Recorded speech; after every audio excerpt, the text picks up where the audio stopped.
Maaf Pak, mengganggu waktunya sebentar Pak. Begini Pak, saya kan ada tugas dari kegiatan CGP saya Pak ya, ingin mewawancarai kepala sekolah perihal pengambilan keputusan yang Bapak lakukan selama ini Pak di sekolah ini Pak. Langsung saja Pak ya. Ya, silakan. Nah, pertanyaan pertama ya Pak ya, selama ini bagaimana Bapak dapat mengidentifikasi kasus-kasus yang merupakan dilema etika atau bujukan moral Pak? Baik ya, kasus-kasus tentang dilema etika itu maksudnya kasus-kasus yang menyangkut moral tapi secara normal itu sama-sama benar, akan tetapi tentu satu dengan yang lainnya bertentangan.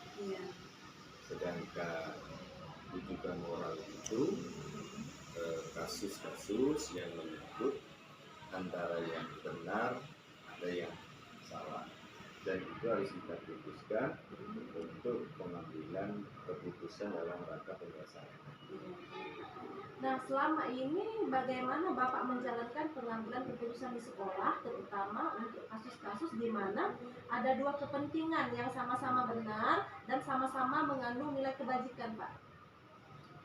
Tentunya untuk kasus yang dilema etika ini yang sama-sama benar dalam menentukan keputusannya, walaupun dia benar tapi kan tentu bertentangan. Tentunya kita berpedoman kepada data dengan cara adanya fakta-fakta yang mendukungnya, kemudian kita hubungkan dengan kondisi dari personal masing-masing agar kita bisa mengambil keputusan yang tepat, yang benar di antara yang benar.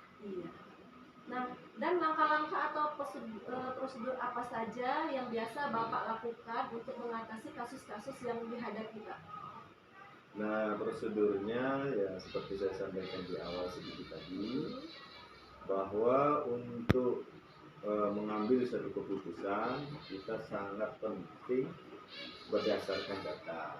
Data itu dengan cara pengumpulan dari fakta-fakta, kemudian mencari informasi dari pihak-pihak yang terkait, kemudian kita juga mencari bagaimana alternatif solusinya, dan dari situ kita bisa mengambil suatu keputusan, dan tentunya dari keputusan yang diambil itu perlu adanya kontrol dan refleksi selanjutnya. Nah, terus hal-hal apa saja yang selama ini Bapak anggap efektif untuk pengambilan keputusan pada kasus dilema etika itu sendiri, Pak? Yang efektif, yang paling efektif itu adalah berdasarkan data-data yang kita peroleh dan permasalahan yang kita hadapi itu, tentu kita berpijak dari regulasi atau peraturan serta norma yang berlaku. Itulah yang kita jadikan acuan, sehingga pengambilan keputusan kita itu memang benar-benar tepat berdasarkan norma yang berlaku, jadinya tidak bersifat subjektif. Nah, terus pada saat Bapak mengambil keputusan, adakah tantangan yang Bapak hadapi, Pak? Tentu saja ada. Tantangan itu tidak mungkin tidak ada, karena kita mau mengambil keputusan yang sama-sama merasa benar. Maka dari itu perlu pendekatan personal, kemudian kita hubungkan dengan norma-norma yang berlaku, sehingga dengan pendekatan personal dan persuasif itu akan bisa meminimalisir terjadinya ya sifat-sifat yang subjektivitas, karena kita mengedepankan untuk kepentingan umum atau masyarakat. Nah, adakah jadwal atau aturan tertentu Pak untuk Bapak mengambil keputusan? Misalnya begini, apakah jika ada kasus Pak ya, apakah Bapak menyelesaikan pada saat itu juga, ataukah Bapak memerlukan jadwal tertentu untuk menyelesaikannya Pak? Kalau kita mau jadwal khusus dan lain-lain itu tentunya ya kita pertimbangkan bagaimana intensitas kasusnya. Iya.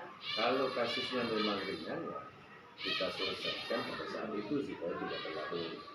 Akan tetapi apabila kasusnya itu berat, dalam artian mungkin terkait dengan pihak-pihak lain atau terkait dengan permasalahan yang lain, tentu kita memerlukan analisa yang mendalam agar permasalahan ini kita mengambil keputusannya tanpa menimbulkan permasalahan yang baru. Iya, baik Pak. Nah, apakah ada seseorang atau faktor-faktor yang selama ini membantu Bapak untuk pengambilan keputusan pada kasus-kasus tersebut, Pak? Ya, tentu saja untuk pengambilan keputusan itu kita memerlukan pijakan data. Ya. Data itu tentu sumbernya adalah dari mereka orang-orang yang memang kompeten, yang kita percayai, yang dari sumbernya kalau kita di dalam sekolah ini pasti yang utama adalah orang sekolah, para guru, kemudian staf usaha, mungkin dia petugas-petugas yang lainnya. Begitupun juga dengan masyarakat di sekitar apabila permasalahan itu memang bersinggungan dengan masyarakat sekitar. Artinya kita membutuhkan masukan dan pandangan dari mereka agar kita bisa merinci solusi-solusi alternatif dari pilihan untuk penyelesaian, sehingga kita bisa mengambil suatu keputusan dari alternatif solusi itu, dan keputusan kita harapannya bagus. Baik, dari yang Bapak sampaikan tadi ya Pak ya, apa yang bisa Bapak petik Pak dari kasus-kasus yang selama ini Bapak hadapi Pak? Dari kasus-kasus yang kita hadapi, kemudian kita bisa mengambil suatu keputusan, tentu pengalaman ini merupakan suatu ilmu yang sangat bermanfaat. Sehingga di kedepannya tentunya kita akan bisa lebih bijak, artinya lebih tepat mengambil keputusan dari setiap permasalahan yang kita hadapi. Ya, Pak, hal ini sangat menginspirasi saya Pak, dengan Bapak mengambil keputusan dengan yang bertanggung jawab, terus tegas Pak ya, itu membuat pelajaran tersendiri bagi saya Pak. Terima kasih Pak telah meluangkan waktunya untuk saya wawancarai Pak ya. Sama-sama. Ya, semoga Bapak sehat selalu. Ya, saya izin pamit ya Pak ya. Assalamualaikum. Waalaikumsalam warahmatullahi.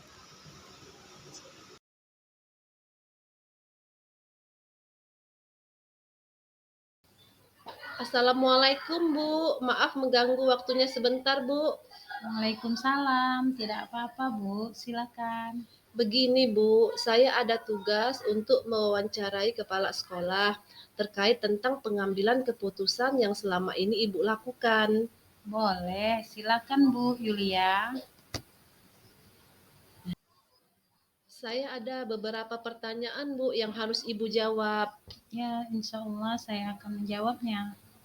Baik Bu, pertanyaan pertama, selama ini bagaimana Ibu dapat mengidentifikasi kasus-kasus yang merupakan dilema etika atau bujukan moral Bu? Biasanya saya lihat dulu kasusnya. Jika kasus ini berhubungan dengan ranah hukum, berarti itu bujukan moral. Tetapi jika ini tidak ada hubungannya dengan ranah hukum, itu adalah dilema etika. Selama ini bagaimana Ibu menjalankan pengambilan keputusan di sekolah Ibu, terutama untuk kasus-kasus di mana ada dua kepentingan yang sama-sama benar dan sama-sama mengandung nilai kebajikan? Saya akan melakukan analisis terlebih dahulu dengan mengumpulkan fakta-fakta, siapa yang terlibat dan apa permasalahannya. Baik, nah langkah-langkah atau prosedur seperti apa yang biasa Ibu lakukan selama ini? Biasanya saya memerlukan 3 tahapan. 1, mengkomunikasikan masalah kepada yang berkepentingan. Kemudian yang kedua, berdiskusi kepada wakil kepala sekolah dan guru-guru. Kemudian yang ketiga, saya akan merefleksinya dari hasil keputusan saya itu. Dan hal-hal apa saja yang selama ini Ibu anggap efektif dalam pengambilan keputusan pada kasus-kasus dilema etika tersebut, Bu? Semua akan efektif jika itu dikomunikasikan dengan baik kepada semua pihak yang berkepentingan. Baik. Hal apa saja, Bu, yang selama ini merupakan tantangan dalam pengambilan keputusan pada kasus-kasus dilema etika yang Ibu hadapi? Kalau tantangannya adalah tidak adanya keterbukaan dari salah satu pihak dan tidak mau saling mengalah. Apakah Ibu memiliki sebuah aturan atau jadwal tertentu dalam sebuah penyelesaian kasus dilema etika, Bu? Apakah Ibu langsung menyelesaikan di tempat atau memiliki sebuah jadwal untuk menyelesaikannya? Bentuk atau prosedur seperti apa yang Ibu lakukan? Kalau jadwal tidak ada, tetapi kalau prosedurnya jelas ada. Saya memerlukan diskusi terlebih dahulu dengan wakil kepala sekolah dan guru-guru lainnya. Adakah seseorang atau faktor-faktor apa yang selama ini mempermudah atau membantu Ibu dalam pengambilan keputusan dalam kasus-kasus tersebut, Bu? Oh iya, tentu ada. Saya biasa berkomunikasi dengan pengawas sekolah dalam mengambil keputusan yang penting. Dari semua hal yang telah Ibu sampaikan, pembelajaran apa yang dapat Ibu petik dari pengalaman Ibu mengambil keputusan dilema etika, Bu? Yang dapat saya ambil, kita harus membangun komunikasi yang baik dengan banyak pihak. Kita juga harus berempati kepada orang yang bekerja sama dengan kita dan akan jadi pelajaran buat saya untuk mengambil keputusan yang baik. Baik, Bu. Terima kasih atas waktunya ya, Bu. Sudah meluangkan waktu untuk saya wawancarai. Semoga Ibu sehat selalu ya, Bu. Amin, sama-sama Bu. Semoga lancar ya Bu kegiatannya. Iya, Bu. Terima kasih.